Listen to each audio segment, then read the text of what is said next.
جی یہ سرکاری عہدیداران بااختیار لوگوں کی ہے جی کہ وہ اس چیز کو انشور کریں کہ ایڈز کا اگر مریض ہے کسی بھی وجہ سے ایڈز لگی ہے اسے باقی لوگوں کو نہ پھرے. رائٹ. ہمارے یہاں تو المیہ یہ ہے کہ یہ پرائیویٹ ہاسپٹلز میں یہ جو جتنی جو لیبارٹریز ہیں وہاں پہ جب آپ اسکریننگ کرنے جاتے ہیں کروانے جاتے ہیں اگر کہ اپنے کسی عزیز کو کے لیے خون دینا ہے اس کی اسکریننگ کرتے ہیں تو ایڈز کا ایک ٹیسٹ ہوتا ہے.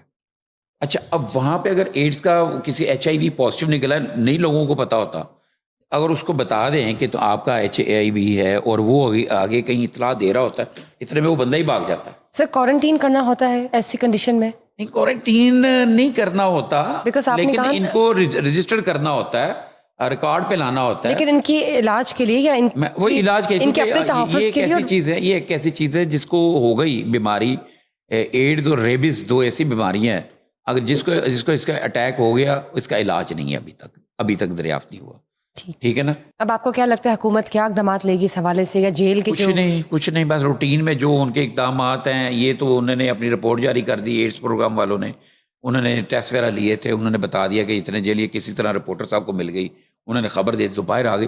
یہ ایڈز کے مریض تو آج سے 10 سال سے 20 سال سے ہیں جب ایڈز جب 1988 87 86 85 میں جب ایڈز کا نام منظر عام پر آیا تھا ٹھیک ہے 1990 میں منظر عام پر آیا تھا یہ تب سے ایڈز کے جو ہے نا مریض جو ہے نا وہ وہاں پر موجود ہیں. اور ایڈز کے میں آپ کو ایک بات بتاؤں ایڈز کے مریض آپ کو یہ داتا دربار ٹھیک ہے یہ جو میٹرو بس اورنج بس بن گئی ہے لکشمی کے پاس ان کے نیچے پلوں کے نیچے جو سوئے ہوئے بیٹھے ہوتے ہیں جو ہاتھوں کو جو انجیکشن لگا رہے ہیں ایڈز کے مریض وہاں پہ آپ کو اگر آپ دیکھیں گے ان میں جو اگر 20 لوگ ہیں 20 میں سے 10 کو ایڈز کی بیماری ہوگی. ٹھیک چلیے لیٹس سی کہ پھر بھی کیا مزید جو اسٹریٹجیز ہیں وہ سامنے آتی ہے گورنمنٹ کر رہی ہے کی جانب سے حکومت کی جانب سے لوگ بھی تعاون نہیں کرتے لوگ بھاگ جاتے ہیں جس کو ایڈز کا پتہ چل جائے وہ اپنے آپ کو چھپانے لگ پڑتا ہے اور وہ پھر زیادہ لوگوں کو ایڈز پھیلانے کا باعث بنتا ہے. ٹھیک sir national cyber crime investigation agency کو کچھ اور نئے اختیارات سے نوازا گیا ہے وہ کون سے اختیارات ہیں یہ بتائیے پلیز. اچھا اب یہ نیشنل سائبر کرائم ایجنسی کا دائرہ اختیار تھوڑا سا وسیع کر دیا گیا. اب وہ ڈیجیٹل کرنسی فراڈ جو ہیں ان کو بھی پکڑے گی ٹھیک ہے اور سائبر ٹیررزم وہ بھی اس کی بھی انکوائری کرے گی. چائلڈ پورنوگرافی جو بڑا پچھلے قصور میں اور کچھ لوگوں نے یہ کہا جی ڈارک ویب سائٹ کو بچوں کی ویڈیوز بنا کے پورنوگرافی بنا کے ویڈیوز انہیں سیل کرنے کے انکشافات ہوئے تھے یہ والا بھی وہ کرے گی. اور جو ایک سب سے بڑا مسئلہ ہے لوگوں کے ساتھ جو فراڈ کا ہے وہ فراڈ ہوتے ہیں جعلی سموں کے ذریعے ٹھیک ہے نا. غیر رجسٹرڈ سمز کا جو کیسز ہیں یہ بھی اب یہ سائبر کرائم ونگ دیکھے گا اور ان کے خلاف ورچوئل جو اثاثے ہیں ورچوئل اثاثے اور جو پورٹل کے اوپر قائم ہے ورچوئل اثاثے کیا ہیں بتائیے. یہ ورچوئل اثاثے وہ ہوتے ہیں جو آپ کے ڈیجیٹل جو آپ دیکھیں نا فارکس کمپنیاں بنی ہوئی ہیں اور اچھا میں آپ کو مطلب بتاؤں لیگل کمپنیاں بھی ہیں جی لیگل کمپنیاں بھی ہیں جہاں پہ لوگ جا کے کھیلتے ہیں اور گولڈ کے اوپر پیسہ لگا رہے ہوتے ہیں ٹریڈنگ کہہ سکتے ہیں ٹریڈنگ کر رہے ہوتے ہیں ٹھیک ہے نا. اس کے حوالے سے اگر کوئی کمپلین ہوگی تو وہ بھی ڈپارٹمنٹ کی مت میں آئے گی انہی کے اختیار میں آئے گا اور یہ اس کو دیکھیں گے. پاکستان میں بیرون ملک سرمایہ کاری عالمی کمپنیوں کے ساتھ جو ہے نا چیزوں کے جو ان کے ساتھ لین دین ہے اس کے اوپر دیکھیں گے جس سے نا پاکستان کی عالمی منڈیوں میں نا اعتماد پاکستان واپس بحال ہوگا. یہ جو پچھلے دنوں آپ کا فیصل آباد سے ایک فراڈ پکڑا گیا ہے یہاں بیٹھ کے اتنا بڑا ڈیجیٹل فراڈ ٹھیک ہے نا انہوں نے پکڑا ہے. تو دیکھیں اس سے آگے لیٹس سی کہ اس سے کیا کنٹرولنگ فیکٹرز جو ہے سامنے آتے ہیں. شہرت کی بلندیوں پہ ایجنسی ایک ڈھکی بھائی کو پکڑنے سے تم اندازہ لگاؤ. سر ڈھکی بھائی کیس کی کیا اپڈیٹس ہے پلیز بتائیے. ڈھکی بھائی تو بہت برے پھنسے اور میں اکثر مطلب میں بڑی دیر سے آپ کو پتا کرائم رپورٹنگ کو دیکھ رہا ہوں اس میں وائٹ کلر کرائم نیب اور اینٹی کرپشن اس کو بھی دیکھتا ہوں. تو اکثر جو سرکاری آفیسرز ہیں ہمارے دوست سارے کرپٹ نہیں ہوتے نا تو ان کو اگر کوئی ایجنسی بلاتی نیب ہو یا اینٹی کرپشن ہو یا FI ہو تو جب میرے ساتھ اگر وہ کوئی بات کرتے ہیں کہ یار یہ پریشانی ہے ہم جا رہے ہیں آ رہے ہیں تو میں ان کو یہی سمجھایا کرتا تھا کہ یار تم اگر کلیئر ہو تو کوشش کرنا کہ اس طرح کا سچویشن نہ بنے کہ تم گرفتار ہو جاؤ، تاکہ تم اپنی وضاحت دے سکو، اپنی کلیئرنس کر سکو، بیل لے لو. آپ کے پاس بھی کیس آیا تھا؟ ہاں، بے شمار کیس آتے رہتے ہیں اکثر. تو میرا یہ نہیں ہوتا کہ ان کو میں یہ کہوں کہ تم فرار ہو جاؤ، میں کہتا تھا کہ پروٹیکشن بیل لو اگر تمہیں خوف ہے. دوسری بات ان کو میں مشورہ یہ دیتا تھا کہ اپنی گاڑی میں مت جاؤ، اپنا موبائل فون مت لے کے جاؤ، کیونکہ جو آپ کا موبائل فون ہوتا ہے نا، موبائل فون میں نہ کر کے بھی کچھ ایسی چیزیں ہوتی ہیں جو آپ کے اگینسٹ چلی جاتی ہیں. ٹھیک ہے نا، آپ کی پرسنل لائف کی چیزیں ہوتی ہیں، پرسنل دوستوں کی چیزیں ہوتی ہیں، فوٹوگرافس ہوتی ہیں، کوئی ایسی ویڈیوز جو ہوتی ہیں جو آپ کے لیے معنی نہیں رکھتی، لیکن اگر کسی کے ہاتھ لگ جائیں تو ان کا معنی جو ان کے چینج ہو جاتے ہیں. تو ڈکی کے ساتھ یہ ہوا ہے کہ ڈکی پکڑا گیا اور تو لدڑ بن گیا. ٹھیک ہے نا. اور ڈکی اگر سمارٹ آدمی ہوتا، اس کو جیسے نوٹس دیا گیا تھا جا کے پیش ہوتا، انہیں کھا نہیں جانا تھا. اگر ڈر خوف ہوتا، جیسے اس کی وائف نے پروٹیکشن بیل لی ہے، اور پروٹیکشن بیل کا قانون رائٹ دیتا ہے، جی قانون دیتا ہے نا. تو ان کے ساتھ جناب اب یہ ہوا ہے کہ ان کی نشاندہی پر نا دیگر ملزموں کو گرفتار کیا جائے گا، اور ان کی اہلیہ جو ہے ان کی بری ضمانت میں نا سیشن کورٹ نے عروب جتوئی کی ضمانت میں 15 سپتمبر مارجن دیا. تو انہوں نے پہلے ہی جو سرفراز صاحب نے انہوں نے کہا تھا کہ ہمیں نا عروب کی گرفتاری درکار نہیں ہے. انہوں نے عروب کو یہ کہا بھی تھا، اور یہ چینل میڈیا چینلز پہ بھی آیا، سوشل میڈیا پہ بھی یہ بات آئی.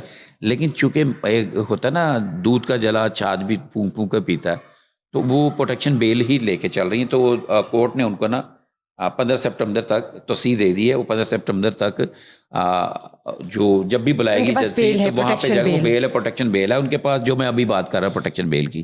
اچھا، اس میں نا بشرا ایک اور چیز ہے، یہ آن لائن جوا، یہ فراڈ، اور یہ جو ان کی تشہیر جس میں ڈکی صاحب یا ڈکی بھائی جس میں قابو آئے ہوئے ہیں اور برا ٹائم چل رہا ہے ان کا، اسی کیس میں نا اور جو ہے نا 4 لوگ ہیں ان کو نوٹس ہو گئے ہیں، جس میں اقرا ہے سسٹرالوجی والی، اور انس علی ہے، محمد حسین ہے، اور مدثر ہیں. یہ سارے یوٹیوبر ہیں، اور انہوں نے بھی کہیں نہ کہیں کسی نہ کسی وقت میں یہ جو جوا ایپ ہیں ان کی پروموشن کی ہے کہ یہ دیکھو آؤ اور دیکھو جناب یہ میں نے اتنے پیسے لگا دیے، اور یہ میں اتنے جیت گیا.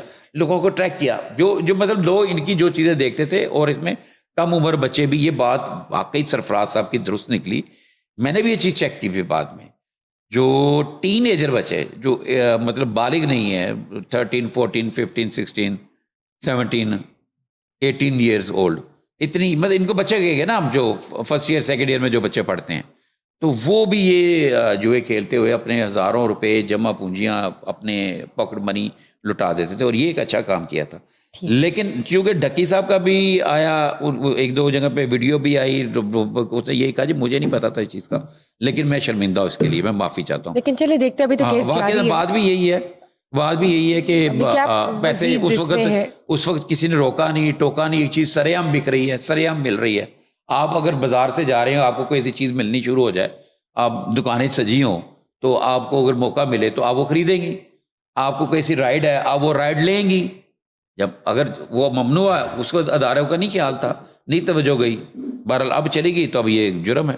ٹھیک سر، ریلیف آپریشنز کے دوران اسسٹنٹ کمشنر کی طبیعت خراب ہو جاتی ہے اور وہ وفات پا جاتے ہیں. کیا ماجرا ہے یہ بتائیے. اور سنا ہے کہ انہی کو جن کے ساتھ یہ ماجرا پیش آیا، یہ واقعہ پیش آیا، انہیں کسی ایوارڈ سے بھی نوازا جا رہا ہے. ہاں یار، یہ جو واقعہ ہے نا، یہ اسسٹنٹ کمشنر ہے پتوکی کے، فرقان احمد خان. یہ ریلیف وہاں پہ پتوکی کے ایریا میں فلڈ ریلیف آپریشن کی قیادت کر رہے تھے. اور جو مجھے پتہ چلا ہے، ان کو کینسر کا مرض تھا، لیکن کینسر کا مرض ہونے کے باوجود پوری انرجی کے ساتھ کام کر رہے تھے. وہاں پہ ان کو ہارٹ اٹیک آیا. ہارٹ اٹیک آنے کے بعد ان کو فوری طبی امداد بھی دی گئی، لے جایا گیا، لیکن وہ جان پر نہ ہو سکے. تو اس کو تو میں تو شہید بولوں گا. ڈیوٹی کے دوران اگر کوئی کسی کی مدد کرتے ہوئے اور ریلیف کیمپ کا میں لوگوں کو ریلیف کر دلاتے ہوئے, لوگوں کے کو پانی والی جگہ سے نکلواتے ہوئے, چیزیں کرتے ہوئے, اور دوران ڈیوٹی وفات پائے ہیں. تو میں تو ان کو شہید بولوں گا. اور اس چیز کا اعتراف جو ہے نا, ہم وزیر اعلیٰ پنجاب گورنمنٹ حکومت پنجاب نے بھی کیا ہے, اور فرقان احمد کے لیے اعلیٰ سول ایوارڈ اور 1 کروڑ روپے دینے کی منظوری بھی دی ہے وزیر اعلیٰ پنجاب نے. ٹھیک, زبردست. ٹھیک ہو گیا سر, ہاؤسنگ سوسائٹیز کی بات کر لیتے ہیں. سیلاب زدگان جو ہیں, اور اسپیشلی جو ہاؤسنگ سوسائٹیز سیلاب کی مد میں آ چکی ہیں, ان کی اب کنڈیشن کیا ہے؟ پلیز اپڈیٹ دیجیے. دیکھیں میری بات سنیں, یہ ہاؤسنگ سوسائٹی کی اوپر پوری بات کریں گے. میں ایک چھوٹی سی بات پہلے کلیئر کر دوں کہ یہاں پہ کچھ چیزیں کچھ سائٹس کو بڑھا چڑھا کے پیش کیا گیا. اس پہ میرا یہ نہیں ہے کہ وہاں پہ تباہی نہیں ہوئی, تباہی بہت زیادہ ہوئی. ان سوسائٹیوں کی بھی ہوئی, مطلب جس کی طرف آپ کا بات کرنے کا مطلب جن کی طرف آپ کا اشارہ تھا, یہ جو وفاقی منسٹر ہیں عبدالعلیم خان صاحب کی سوسائٹی, پارک ویو سوسائٹی, اس پارک ویو سوسائٹی میں جتنی تباہی ہوئی اکیلی ادھر نہیں ہوئی, تھیم پارک میں بھی ہوئی, اور اس باقی درائے راوی کے ارد گرد جتنے شادرہ کے ایریے, ہر جگہ پہ اتنا پانی آیا. سر, میں نے آپ سے تمام سوسائٹیز کا پوچھا. میں تمام سوسائٹی کی بات میں ٹارگٹ نہیں کر رہی, میں اسی کی بات کر رہا ہوں نا. اب میں اسی کی بات کر رہا ہوں نا. آپ کو جواب سنیں, آپ میری بات. میں ایک بات جو میں دیکھ رہا ہوں, میں اسی کے اوپر بات کر رہا ہوں.